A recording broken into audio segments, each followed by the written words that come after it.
This special presentation is brought to you by ESPS Electrical Safety Program Solutions Incorporated, a total solutions provider for electrical safety consulting services and products. Visit esps.ca.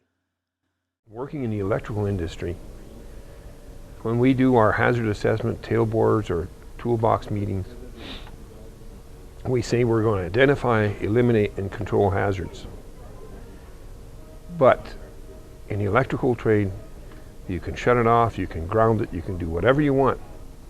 You've only controlled the hazards. You did not eliminate the hazard at all. The hazards are all there.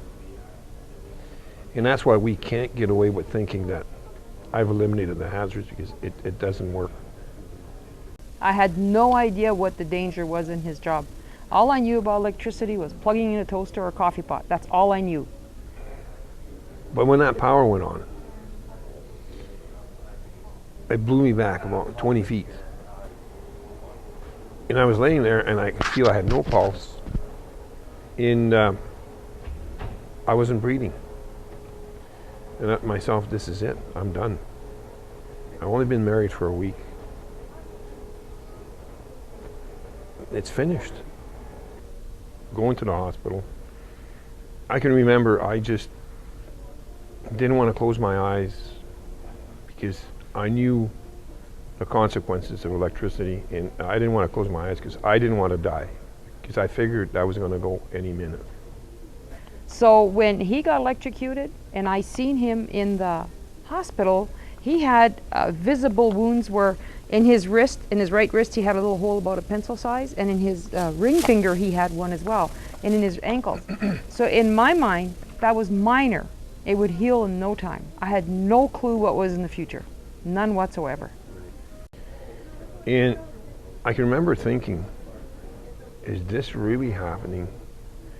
What's really going on? After my accident, when it's time to go home, I really wondered if she's still going to love me. I'm not the same guy she married. What's going to happen when I go home? You know, it's just things that I just wondered. You know, I wasn't the same guy anymore. You got to be safe for yourself, not for the company. There's no company that can make you be safe. You have to be safe for yourself to begin with. Okay, number one. Now, if you hurt yourself, or if you hurt somebody, can you live with yourself? And also, if you hurt yourself, what's it going to do to your family? Who's going to support your family? And I mean, like Paul said, he's not the same person as he was. And the rate of divorces in the province of Alberta is in the 90% of amputee couples. And that was years ago I found that information, but I mean, I don't know what it is now. And then a lot of couples that we know that were couples when the person was amputated aren't couples anymore. And I mean, there's other things. I mean, we can go into to hours of details of things that Paul will tell you humiliated him to the point of no return that I had to do for him, because he knew he couldn't do it himself. You know, do you want to go through that? You know? And I mean, the bottom line is, it's not going to change.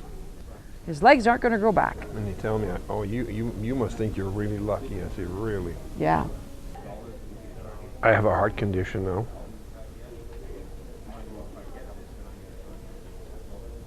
And back pains, arthritis. The heart condition scares me.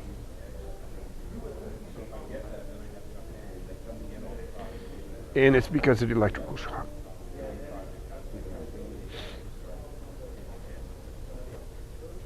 They never talked about that before. There used to be a saying that real men go home and look after their families, and boys go to the bar with the boys. So go home, look after your families.